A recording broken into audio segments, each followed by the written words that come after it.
Guys, good evening everyone, and for today's vlog, so dahil first time kong mag-purchase ng Rejuve set guys, so ito yung napili ko kasi hindi available ang fairy skin, so para maging fairy skin sana tayo, charot. So ito muna for this vlog, perfect skin, so try natin mag-review tayo guys. So ang laman niya ay ang laki ng meron siyang Kojic micro peeling soap. So magpipiling yung ating mga balat-balat. So dahil it's my first time, so let's try. And then my toner, peeling toner din daw to, nakakabakbak ng mga dead skin. It will remove dead skin, dark spots, and etc. And this one is the, wait, there's a number, and the number 1, so it is a night cream, it's a day cream daw to. So nakalagay dito, wait, start pala muna tayo dito sa extra strength Kojic micro peeling soap. So ang ingredients niya guys ay coconut, hindi makita, basta yun na yun, charot. So ayan, tapos ito naman ay extra strength rejuvenating micro peeling toner. So medyo harsh pala to kasi extra strength.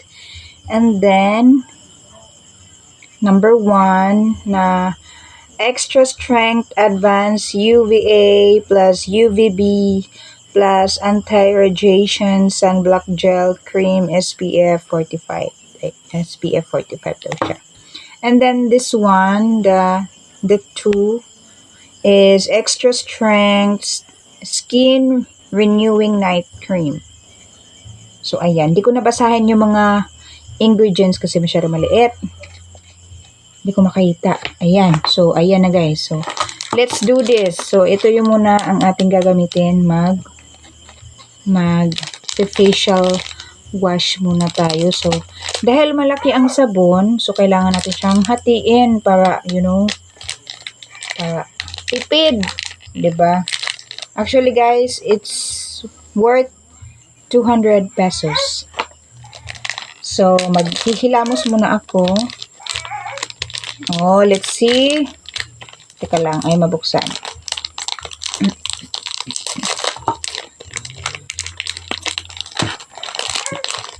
Ayan, hindi pa natulog yung aking mga jonanak. So, ayan, malaki siya guys. So, hatiin natin siya ng mga tulo. Mga 3. Sige, hatiin ko muna siya ha. And then, maghilamos ako. I'll be back in a minute. So, ayun na guys. Hinati ko siya sa 4. 1, 2, 3, 4. Hinati ko siya sa 4 para tipid. Diba? I'll be back. Maghilamos tayo. Ayan. Naghilamos ako. So, stay muna natin siya ng mga 1 minute. 1 minute muna sa sabon. Gaganda na ba tayo nito? Let's try. 1 minute.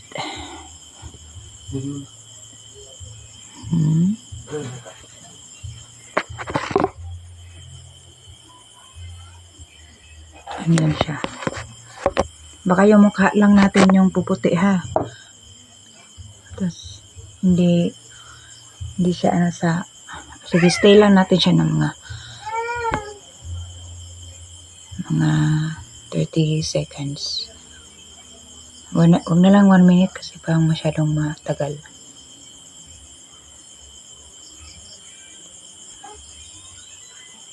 So, banlawan ko na siya guys. Banlawan. Ayun. So, nakabanlaw na ako.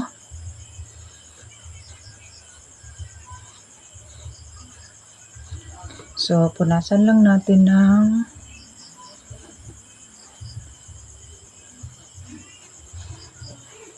okay. And then, tuyo na.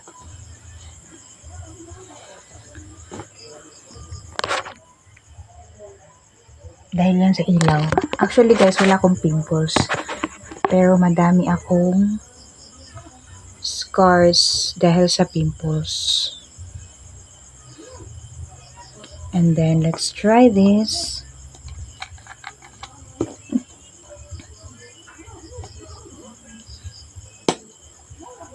Ayan.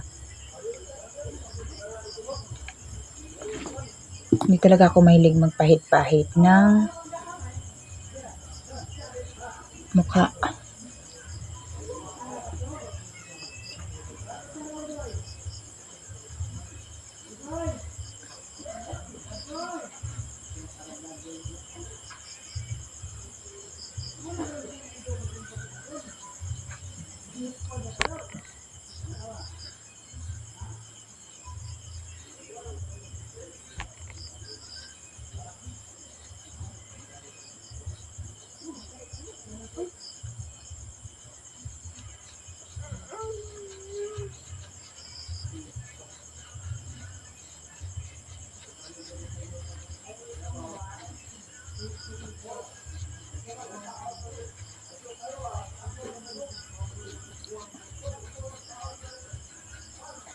Konti lang yung nilagay ko guys. Konting amount ng toner. Hindi ko masyadong dinamihan kasi baka maano yung ating pislak. Baka mabaguhan guys kasi first time ko nga gumamit ng ganito. Guys. 'Di ba? Actually, tama lang ba 'yun? O sakto na ba 'to? Sakto na siguro 'yan. Napadami na.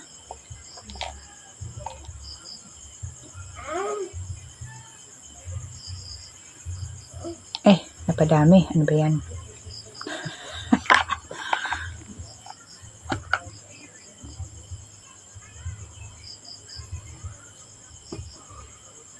Tama bang pag-apply ko, guys? Parang napadami. Feeling ko napadami ng lagay.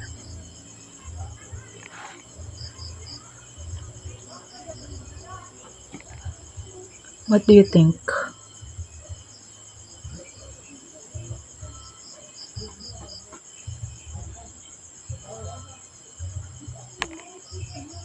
Bakit para akong ano?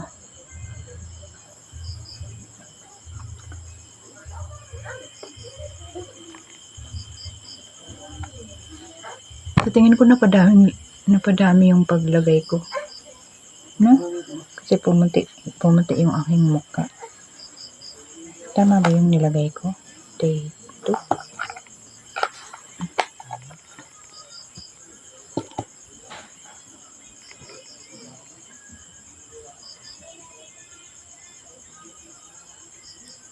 Hindi talaga ako marunong guys.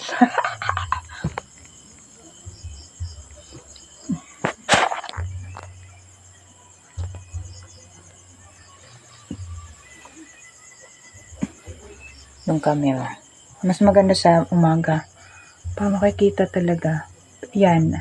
I don't have pimples but I have this because of that pimple before. Mga scars. But I don't have pimples guys. Ano yan? That was before when I was teenager. Diba? Pero mahilig kasi ako ganun. So ayan. Masyadong maputi. Feeling ko lang maputi. Ay, my goodness. So, ayan na. That's it for today's vlog. So, ayan guys. I-observe ko siya ng mga 1 week kung okay ba siya sa akin. So, ayan guys. So, dito na magtatapos ang ating vlog. And good night to all. Bye-bye. Good night. Natulog na ako.